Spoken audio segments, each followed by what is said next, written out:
আপনাদের ফোনে auto install হয়ে যায় অ্যাপসগুলোকে কিভাবে রিমুভ করেন। তো আমাদের ফোনে অনেক সময় অটোতে অ্যাপস কিছু ইনস্টল হয়ে যায়, তো কিভাবে এগুলো রিমুভ করে রাখবেন সহজেই। তো সম্পূর্ণভাবে এই কাজটি করে রাখলে আপনাদের ফোনে অটোমেটিক ইনস্টল হয়ে যায় অ্যাপসগুলোকে রিমুভ করতে পারবেন। এর জন্য প্রথমত গুগল প্লে স্টোরে চলে আসবেন। এই সেটিংসগুলো করার মাধ্যমে আপনাদের ফোনে অটোমেটিক যে অ্যাপসগুলো ইনস্টল হয়ে যায় তো এগুলো রিমুভ করতে পারবেন। তো গুরুত্বপূর্ণ সেটিংসটি করার জন্য প্রথমত গুগল প্লে স্টোরে চলে আসার পর প্লে স্টোর থেকে চলে যাবেন না সেটিংস অপশনে। তো সেটিংসে ক্লিক করে যাওয়ার পর প্রথমত এখানে জেনারেল অপশন দেখতে পারবেন। এরপর জেনারেলের নিচে দিকে নেটওয়ার্ক পারফরম্যান্স এখানে ক্লিক করে দেবেন। এরপর নিচে রয়েছে app download performance over any network, এখানে অটো আপডেট অ্যাপস অপশন রয়েছে, এখানে ডোন্ট অটো আপডেট অ্যাপস এখানে ক্লিক করে দেবেন। এরপর অটো প্লে ভিডিওস রয়েছে, এখানে ডোন্ট অটো প্লে ভিডিওস এটা অন করে দিবেন। তো এগুলো অন করে দেওয়ার পর ব্যাগে চলে যাবেন, আপনাদের ফোনে চলে যাবেন না সেটিংসে। তো সেটিংসে গিয়ে আপনাদের অ্যাপ ম্যানেজার অপশন পেয়ে যাবেন। তো অ্যাপ ম্যানেজার অপশনে ক্লিক করে দিবেন। তো অ্যাপ ম্যানেজার থেকে সহজে এই কাজটি করতে পারবেন। সার্চ করে দিবেন সেটিংসে চলে যাওয়ার পর এখানে আননোন অ্যাপস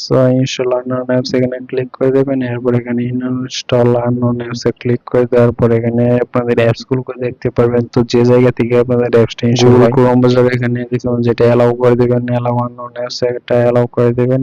তো এখানে এরপর রয়েছে বি অ্যাপ স্টোর, আপনাদের ভিভো বা যে কোনো ফোনের জন্য একটা অ্যাপ স্টোর রয়েছে। তো এখানে ভিভো ফোনের জন্য বি অ্যাপ স্টোর রয়েছে, এটা এই জায়গাগুলো থেকে আপনাদের অ্যাপস ইনস্টল হবে না, তো অটোমেটিক ইনস্টল হবে না। তো এরপর ফাইল ম্যানেজার ওটাও করে দিবেন। তো এরপর আপনাদের যে কাজটি করতে হবে যেগুলো ইনস্টল হয়ে গেছে অটোমেটিকলি এগুলোকে রিমুভ করতে হবে। এগুলোকে রিমুভ করার জন্য প্রথমত অ্যাপস এ ক্লিক করে দিবেন। এরপর একটা কাজ করতে হবে যে অ্যাপ স্টোরটা আপনাদের ফোনের ডিফল্ট ভাবে রয়েছে তো এটাতে ক্লিক করে দিবেন। তো এখানে ভিভো ফোনের জন্য বি অ্যাপ স্টোর রয়েছে, এটাতে ক্লিক করে দেওয়ার পর এটাতে অটোমেটিক অ্যাপস ইনস্টল হয়ে যায়। তো এটা ডিসেবল করতে হবে আপনাদেরকে। এটা ডিসেবল করার জন্য প্রথমত অ্যাপস এ চলে যাবেন, এরপর এটা ডাটাগুলো ক্লিয়ার করে দিতে হবে এখানে অ্যাপস। তো এটা যেহেতু ফোনের একটা অ্যাপস তাই এটা ডিসেবল করতে পারবেন না, এটা ডিলিট করতে পারবেন না, এজন্য ডিসেবল করে রাখতে হবে। তো এটাতে ডাটা ক্লিয়ার করে দিবেন। স্টোরেজে ক্লিক করে ক্লিয়ার ডাটা করে দেওয়ার পর আপনাদের যে কাজটি করতে হবে এখানে ফোর্স স্টপ নামে একটা অপশন পেয়ে যাবেন, ফোর্স স্টপে ক্লিক করে দেবেন। এরপর ওকে অপশনে ক্লিক করে দেবেন। এরপর দেখবেন যে ফোর্স স্টপ হয়ে ডিসেবল হয়ে গেছে। এখন এটা থেকে কোনো অ্যাপস ইনস্টল হবে না, তো এটা আপনারা অবশ্যই ব্যবহার করবেন না। এটাকে